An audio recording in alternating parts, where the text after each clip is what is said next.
waxaan rajaynayaa insha Allah markaas isku guda degno inaan suulaysan doono haddii la hayraa madaxweyne ku soo dhawow dalkaagii aad muddada dheer ku tacabtay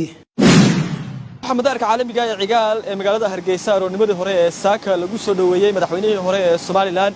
mudane Daahir Riyaale Kaahin ee kaasi oo dalka dib ugu soo laabtay xubno ka mid ah golaha wasiirada Soomaaliland oo ka mid yihiin wasiirka arrimaha gudaha wasiirka wasaaradda xanaanada xoolaha ganacsiga iyo wasiirka xigeenka wasaaradda warfaafinta ayaa saaka kaga hortagay madaarka caalamiga ee cigaal iyagoo halkaasi ku soo dhaweeyay markii uu soo gaaray madaarka Hargeysa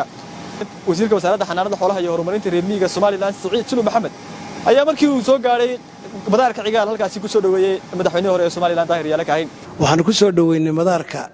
cigaal International Airport ee Hargeysa madaxweynihii saddexaad ee qaranka Jamhuuriyadda Soomaaliland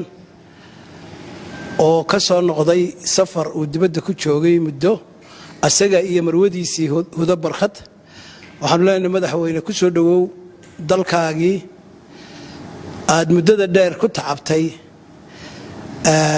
ee aad madaxweynaha iyo madaxweyne ku-xigeenkaba u ahayd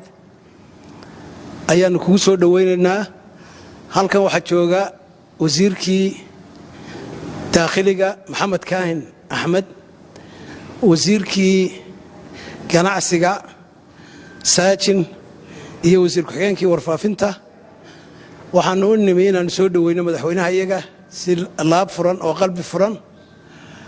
lakiinse madaxweynihii hore ee Soomaaliland Daahir Riyaale Kaahin ayaa xubnahan golaha wasiirada uga mahad celiyay soo dhaweynta ballaaran ay u sameeyeen inaad igu soo dhaweyseen garoonkan aniga oo madaxweynihii hore ee dalka soo maray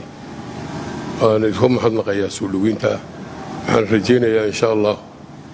markaas isku guda degno inaan suulaysan doono haddii la hayraa السلام عليكم ورحمة الله وبركاته